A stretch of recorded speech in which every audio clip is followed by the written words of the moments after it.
Well, here we are at Pandemic Holidays 2.0. And as we inch towards Rosh Hashanah, there's a beautiful line towards the end of Devarim which says that when a person hears the words of these sanctions, the person may think, I'm immune, I'll be safe if I follow my own willful heart. And those words at the end of Sefer Devarim, they remind me of this famous exchange between Henry David Thoreau and his good friend Ralph Waldo Emerson.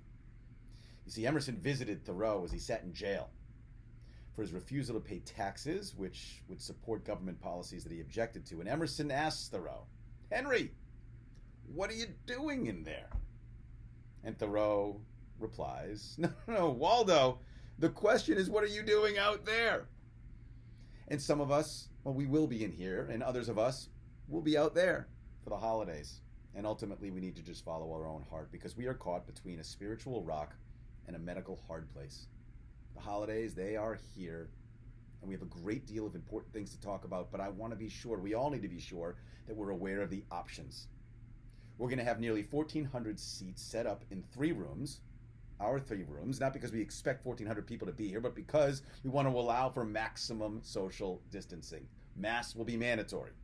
And based upon the number of people who have already picked up their Machzors for online options, we know that there's going to be plenty of room for that social distancing.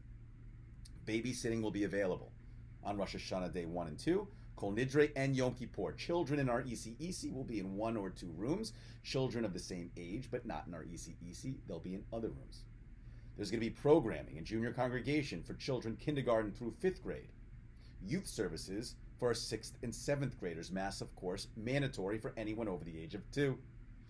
And once again, the church has graciously provided us a room for our 6th and 7th graders, and there's not going to be any contact between our students and theirs. If you've received an honor and you're going to be here in person, you too will have an option of coming up to the Bima or not. For those of you that choose not to come up to the Bima, and for those of you who will be at home, your honor will still be acknowledged just like it was last year. If you're planning to be here in person, please pick up your tickets, either before 3 p.m. on Friday or between 9 and 12 on Sunday. And if you're opting for virtual, please be sure you have your link. And that link will only be good for 1 login. So if you're planning on sharing your link, it's not going to work. If you email it to Uncle Shmuel in California, he logs on before you, your link isn't going to work. So if you need multiple ones, please call the office and arrange it. And if you haven't yet received your link, or if you haven't yet picked up your Machzors, definitely call the office. We're going to have multiple outdoor shofar services. On day 1, there's going to be a shofar and tashlich service at Peace Mountain Park across from the shul. Also a shofar service at the JCC. Both will be at 1 p.m. On day 2, there's going to be a shofar service at B'nai Aviv at 12:30 and the JCC again at 1. Now this is meant, my friends, to be a logistical message. We will share the meaningful stuff over the holidays. And so whether I see you here or whether you see me from out there, I want to wish you a Shana Tova, a sweet 5782, a year of blessings and joy for you and for your families.